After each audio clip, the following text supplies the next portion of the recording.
Olá pessoal, bem-vindo ao Resenha Simples e hoje nós vamos falar de A Divina Comédia.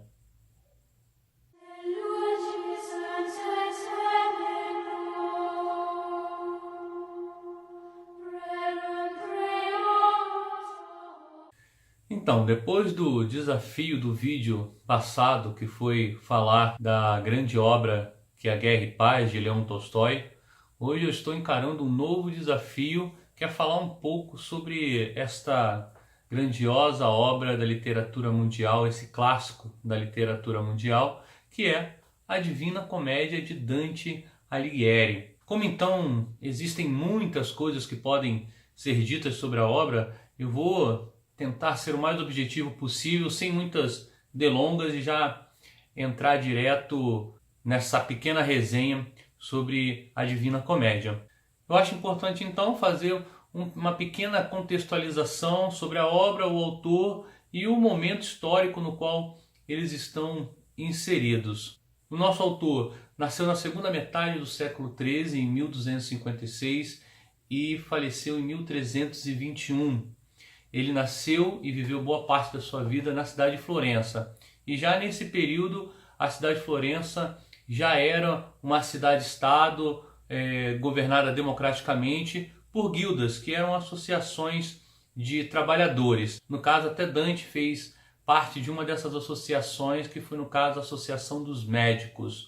Bom, embora Florença já vivesse um governo democrático, ela era submetida a duas forças: a força do papado e a força do que restava do Sacro Império Romano. E diante dessas forças existiam aí dois focos ou dois polos políticos que brigavam entre si na cidade de Florença. Um eram os guelfos e outros os gibelinos. Só para que se entenda um pouco o que eram os guelfos e os guelfos eram os que eram partidários do Papa e os gibelinos eram os partidários do imperador.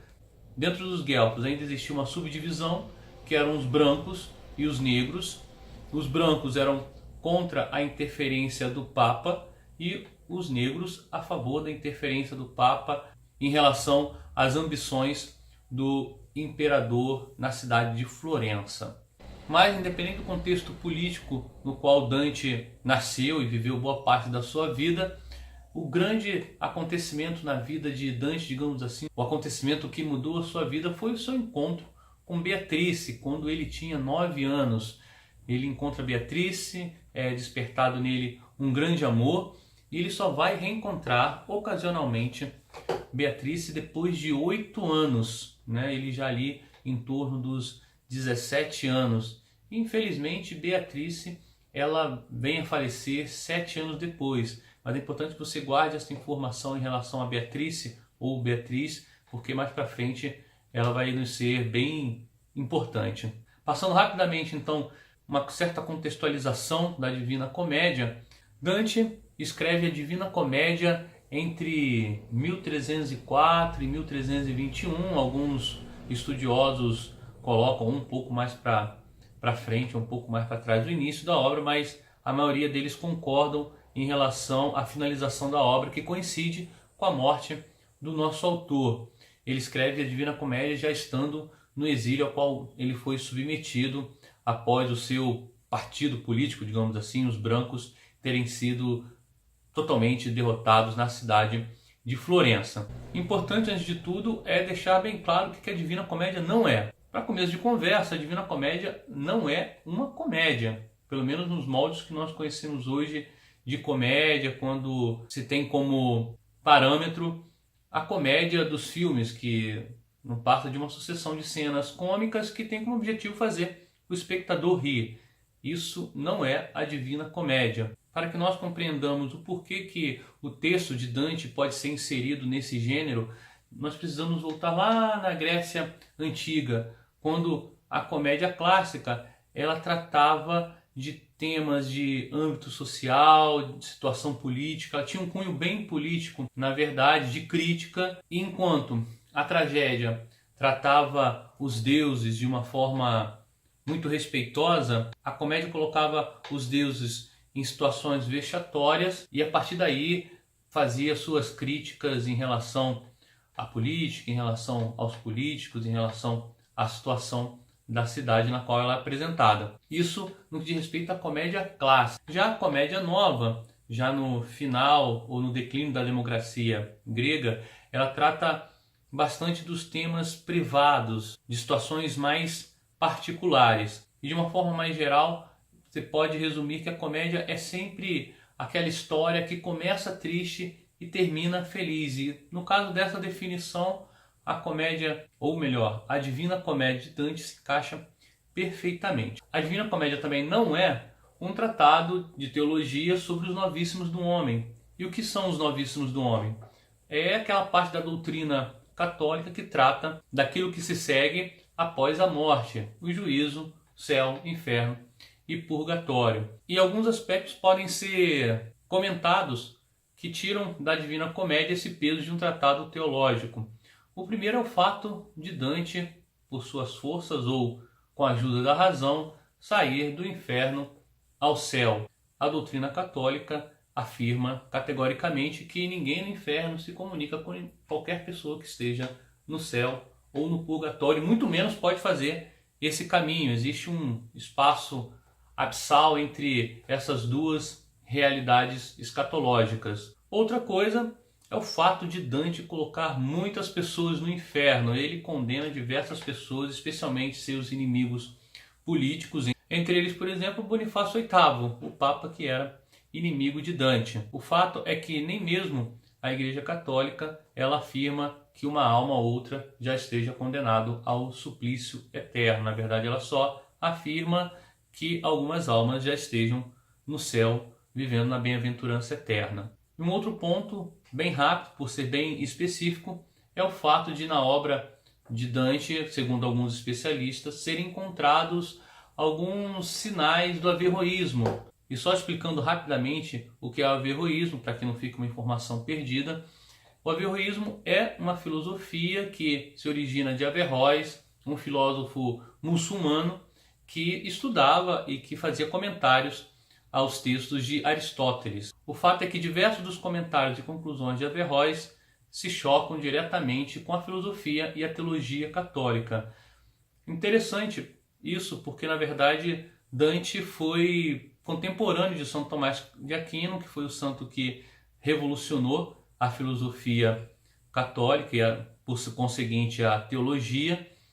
E São Tomás ele cita muitas vezes Averroes, mas como comentador de Aristóteles, mas não abarca os comentários de Averroes no que diz respeito especialmente àquilo que era contrário à doutrina e à filosofia cristã. De qualquer forma, como eu disse, alguns aspectos do averroísmo são encontrados na obra de Dante e por esse e pelos outros motivos que eu já falei, então a gente tira esse peso e já desconsidera a Divina Comédia como um tratado de teologia sobre os novíssimos do homem. E o que é, na verdade, então, a Divina Comédia? A Divina Comédia é um dos panfletos políticos mais bem escritos da história, se não o mais bem escrito da história da literatura mundial. Nele, Dante expressa a sua concepção filosófica de mundo, especialmente no que tange o governo, no que tange a política. Ele acreditava na ética, no primado da ética sobre a política, e talvez por isso Bonifácio VIII, o Papa político, é colocado no inferno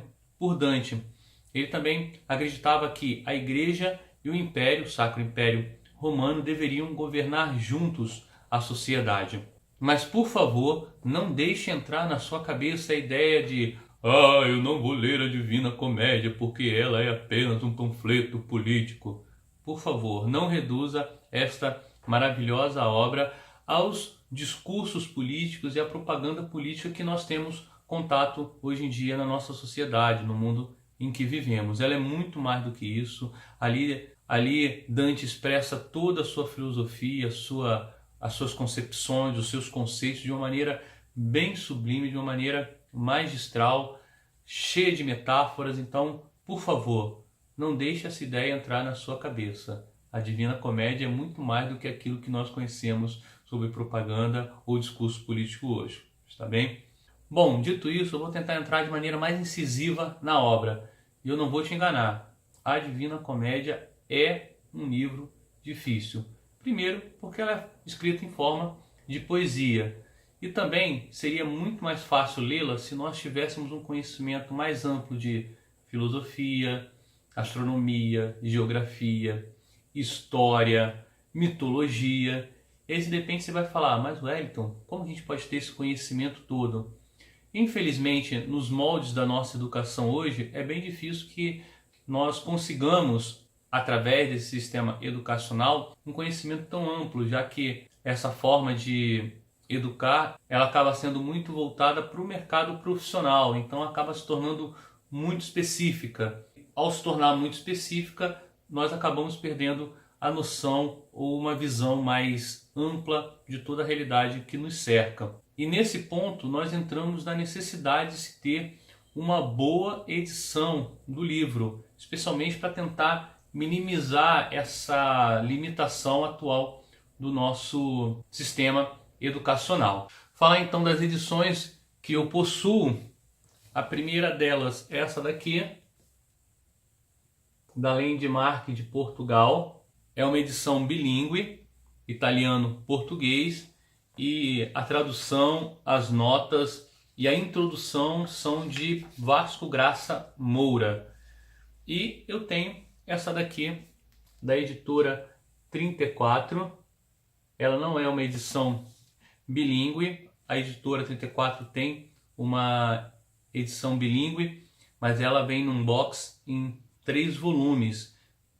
Tanto ela quanto essa daqui, a tradução, os comentários e as notas são de Ítalo Eugênio Mauro. Fala um pouquinho da diferença entre as duas. Essa daqui tem um prefácio do Otto Maria, e é um prefácio que te faz arder o coração para começar logo a ler a Divina Comédia, porque ele fala de uma maneira muito apaixonante sobre a obra e toca muito a percepção, a sensibilidade de quem lê essa introdução. É maravilhosa. Ela tem notas explicativas, ou melhor, ela tem textos explicativos no início de cada canto. Isso é muito importante porque acaba localizando um pouco o leitor no que diz respeito àquele canto que ele vai ler. Não se fica tão perdido. Além das notas também de rodapé, que tratam dos personagens históricos, dos mitos, enfim. No que diz respeito a notas explicativas e textos de introdução, essa edição aqui é maravilhosa, bem interessante mesmo para se ter. Já essa, da Landmark, ela possui um número reduzido de textos de apoio, textos, notas de rodapé e textos introdutórios, mas o próprio tradutor explica isso na introdução, que na verdade é bem diferente da introdução do Otto Maria. É uma introdução mais técnica, ele fala das dificuldades de traduzir a obra de Dante Alighieri, ele trata de aspectos históricos da Divina Comédia em Portugal, e ele acaba explicando também por que ele reduz o número de notas explicativas, os textos no início de cada canto. Na verdade, ele explica então que muitas obras buscaram tanto explicar verso por verso a obra de Dante, que acabava que havia mais nota do que texto e se perdia a pureza da leitura desse grande clássico da literatura mundial. Então, não que não existam notas, existem notas, ele faz muitas referências em relação especialmente às questões de astronomia, às questões mitológicas e históricas, mas de uma maneira mais reduzida, para poder preservar a leitura de uma maneira, digamos, mais livre, mais pura, sem se buscar muito o recurso das notas. Mas ambas são maravilhosas. E é interessante ter duas traduções, porque pelo menos eu faço isso, eu leio um canto em uma edição e um canto em outra. E quando eu não entendo alguma coisa em uma tradução, ou melhor, em uma edição, eu busco na outra e vice-versa. Sem contar também que você acaba vendo a riqueza da língua portuguesa, porque não há nenhum verso, não há nenhuma estrofe em que a tradução é literalmente igual. Então você vê a riqueza de vocábulos, a riqueza da linguagem do nosso idioma. Bom, essas são as minhas edições. Bom, falando bem assim do texto, eu assim que comecei a ler a Divina Comédia, eu comentei com algumas pessoas que é um livro que precisaria ser lido por qualquer pessoa alfabetizada, porque é algo apaixonante. Para começar, Dante cria uma nova forma de fazer rima, uma nova forma de ritmar o seu poema. As rimas num poema acontecem geralmente de 3 formas mais comuns, que seria a forma emparelhada, A, B, B. Nessa forma, o primeiro verso rima com o segundo e o terceiro verso rima com o quarto. Existe a forma alternada, na qual o primeiro verso rima com o terceiro e o segundo verso rima com o quarto, seria a forma A, B, A, B. E tem também a forma interpolada, na qual o primeiro verso rima com o quarto e o terceiro com o segundo. Dante deixa isso de lado e cria ele uma própria forma de escrever e de ritmar o seu poema, que é conhecido como a terza rima, ou ainda conhecida como terrina dantesca. E de que se trata essa nova forma? Vou tentar explicar aqui de uma maneira bem sutil para que vocês entendam. Então Dante pega o primeiro verso da sua estrofe e rima com o terceiro verso da sua estrofe. Cada estrofe de Dante tem 3 versos, então ele rima o primeiro com o terceiro e rima o segundo verso da primeira estrofe com o primeiro e o terceiro verso da segunda estrofe. O segundo verso da segunda estrofe vai rimar com o primeiro e o terceiro da terceira estrofe. Então fica um esquema A, B, A, B, C, B, C, D, C e assim consecutivamente. Uma coisa interessante também de notar é que a Divina Comédia não é escrita em latim, ela é escrita naquilo que se chama linguagem vulgar, porque ele usa o próprio idioma ali de Florença. Então Dante é conhecido como o inaugurador da língua italiana. E os versos de Dante, no que diz respeito à sua divisão silábica, eles são decassílabos. Existem alguns estudiosos que falam em endecassílabos, que seriam em 11 sílabas. Eu fiquei meio na dúvida diante dessas duas posições. Fui procurar a ajuda de um grande especialista, que é o Sérgio Pachá, e ele me disse que, de fato, a Divina Comédia são escritas em versos de 10 sílabas e que no espanhol e provavelmente no italiano seriam em 11 sílabas, o que explicaria a questão matemática que envolve toda a obra de Dante. Pois sendo em decassílabos, cada estrofe do poema de Dante ele teria 33 sílabas, que seria uma referência aos 33 anos de idade com o qual Cristo morreu. Além disso, as 3 partes da Divina Comédia, o céu, o inferno e o purgatório, são compostas por 33 cantos, exceto o inferno, que são 34 cantos. Então talvez exista também uma intenção de Dante de não dar esse mérito ao inferno, de ter o número de cantos semelhantes ao número de anos com que Cristo morreu. O que torna ainda mais belo o texto da Divina Comédia é o fato dele envolver de uma grande simbologia numérica a todos os cantos e todos os textos da obra.